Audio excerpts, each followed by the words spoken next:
Shadi Toloui-Wallace, Shadi Joy Toloui-Wallace. Shadi means joy in Farsi. So my parents just chose the translation, I guess, for my middle name.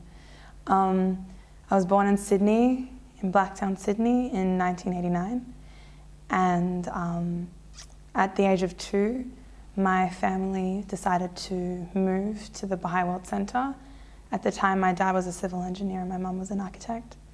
And they decided to do some service. It's unpaid work, volunteer work, and they take care of everything for you. So as my sister was 6 months old, I was 2. They packed up and left and went to Israel. And we were there for 7 years.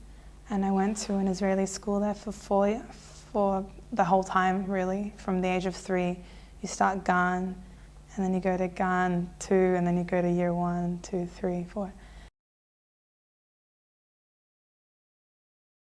It was just a moment, like it kind of clicked. I was always curious how, is Baha'u'llah a real guy? Like, is he a god? What is he? Who is this guy that has written all this amazing stuff? Is he just some other dude, or who claims to be a prophet, or is he the real deal? So I just settled. There's some things that we'll never know, and it's to our benefit. But at the age of 18, I went to do a year of service in the Baha'i World Center. I wanted to go back, as from the day we left, I wanted to go back. And during this whole time, I guess, growing up in a mixed cultured family, speaking various languages, growing up in a country like Israel, where there's, so much fusion of, Russian, Ethiopians, Arabs, Jews, that come from all parts of the world, I never truly felt like I fit in. And like the way I talked, the way I dressed, all these kinds of things are really important to you during your teenage years. You need to fit in. And I could never fit in. And I always felt conflicted. Which side should I take? Should I take my Iranian side? Should I take my Australian side? And so this kind of always stuck with me. And then I went to Israel and I was like, man, I'm Israeli. Like, everything I love is in this country. The culture, the people, the lifestyle. It's a hub of so much spirituality as well. And unity in some sense, because these people live amongst each other. And, it might not be good all the time, but they still live on, So I'm like, I'm Israeli. This is the first day I arrived in Israel. I was like, I'm Israeli. And then through my service, I worked as a Jani, cleaning one of the buildings in the World Center. If you look at a picture, there's like 4 buildings. I worked in one of them, and they're like multi-billion-dollar facilities. And I'd clean toilets for like 5 hours a day.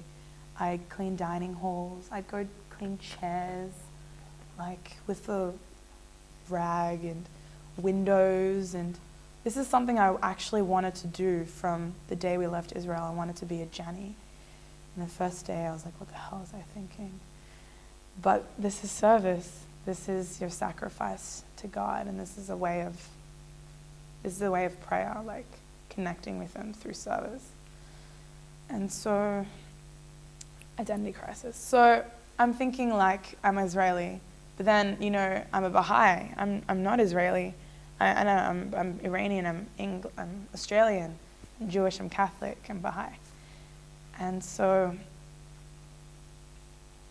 there was a point in time where I met this man from Portugal who'd grown up in France, and his family moved back and forth between Portugal and France, and he wasn't raised as a Baha'i, but he spoke fluent Portuguese, fluent French, and grew up in both countries and never could identify himself as a member of either one. And so I go, what changed? He's like, well, when I found the faith, I felt like I belonged somewhere. And it's that third culture. And to me, the Baha'i faith is like the third culture. It's like the prime culture.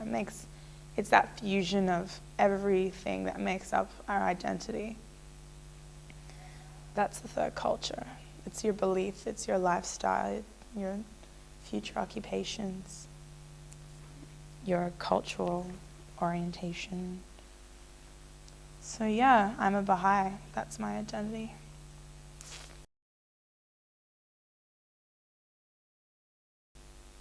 It was definitely when I came home. I wrote a song called "O Nightingale," and it's on the album. And in it I said, surrender yourself to his will, because I was really struggling as a Baha'i.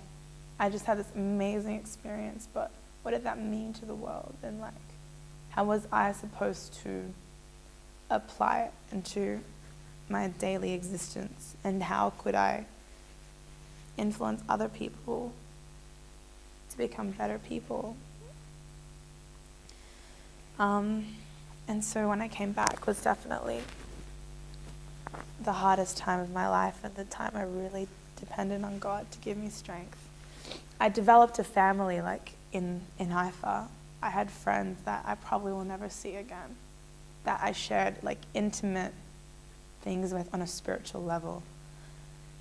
Like living and working with people and serving with them really connects you with them on a level that you will never experience at any other point in your life. And I really miss them. And I couldn't fit in here because I was different from what I was before. And so, yeah, I prayed a lot. And then I wrote a song. What are the words for the song? Well, it's called "O Nightingale," and the nightingale is Baha'u'llah in a tablet which he wrote to his believers after just declaring his faith.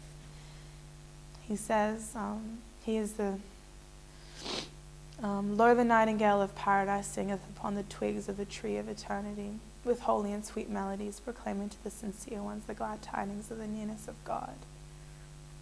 And it's a really long prayer, but just the beginning, I'm here, and I'm like watching you and I'm helping you. Because the Baha'is at that time were going through a lot of tests with Baha'u'llah's banishment. And he refers to himself as the nightingale. And so I say, "O nightingale in the rose garden of love," and then I plead to God. I'm like,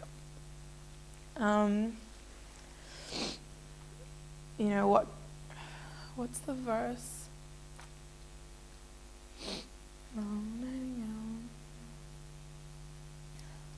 Basically, I'm saying like, have you turned away? I bow down and pray. I need your assistance. Where are you? Where are you when I need you the most? Or nightingale, like, help me. And then I end it with, like, are you for real? And is this the right time for me to be back here? And what should I do now, basically? I can't remember the words right now. I always forget the words to my own songs. It's pathetic.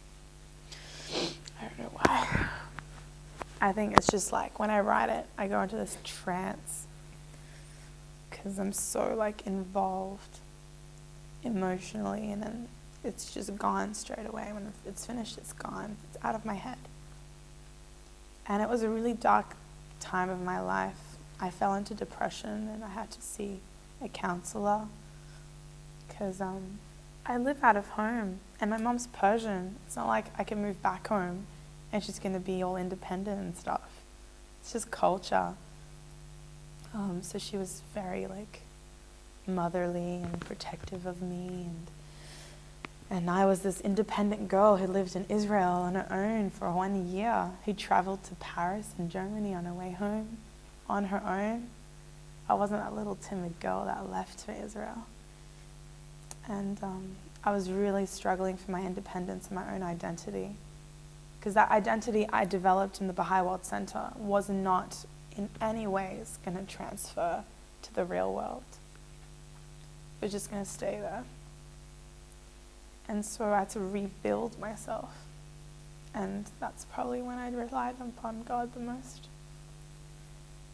I got through it in the end. What happened? I wrote an album. I had stuff to distract me. I needed a distraction. I'd gone from I literally had about 5 hours of sleep a night when I was in Israel. That's how much advantage I took of being there. So my life was very busy, and I came back and I had nothing to do. It was just dull. My friends had neglected me for the first 6 months I was back home. They're just so caught up in their own worlds. They're all artists and philosophers, and it's the kind of crew I'm a part of. And, they were all caught up in their own world. And I got back and I'm like, oh, Shadi, how long have you been back for? I was like, 6 months, thanks. But then I'm going to have to make an effort as well. Like, what are you going to do? It works both ways. I wrote an album. I started to paint. I started to design things. I started to sew again. I started to talk to people. Yeah. I got involved with the faith more. Yeah. I got busy. It's when I keep myself busy, I feel productive, that I'm happy. Yeah. But I also had more me time. Me times when I go away randomly and I reflect on everything in my life. Because if you don't reflect, you can't improve. And you can't move on. Yeah. Baha'u'llah says, bring thyself to account each day. Every day, gotta think about it.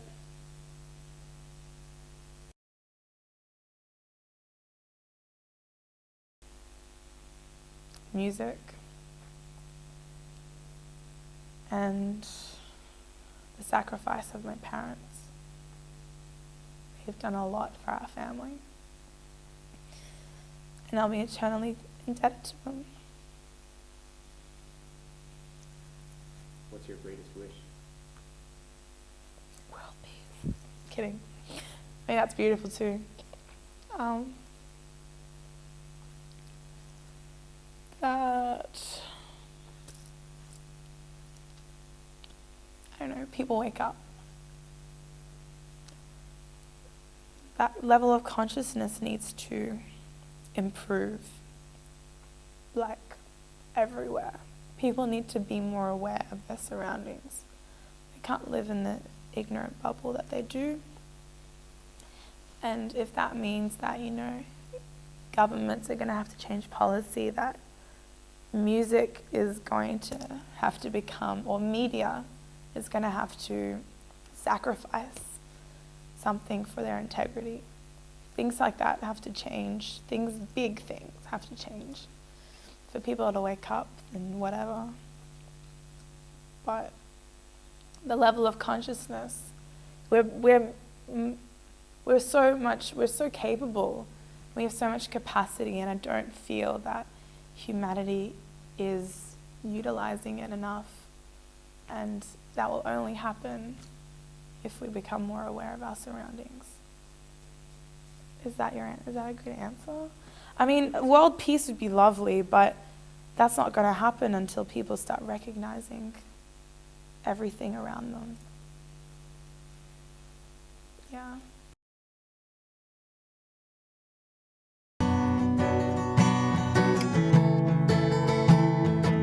It doesn't sound quite in tune. Sorry. You're electric tuner? It's okay.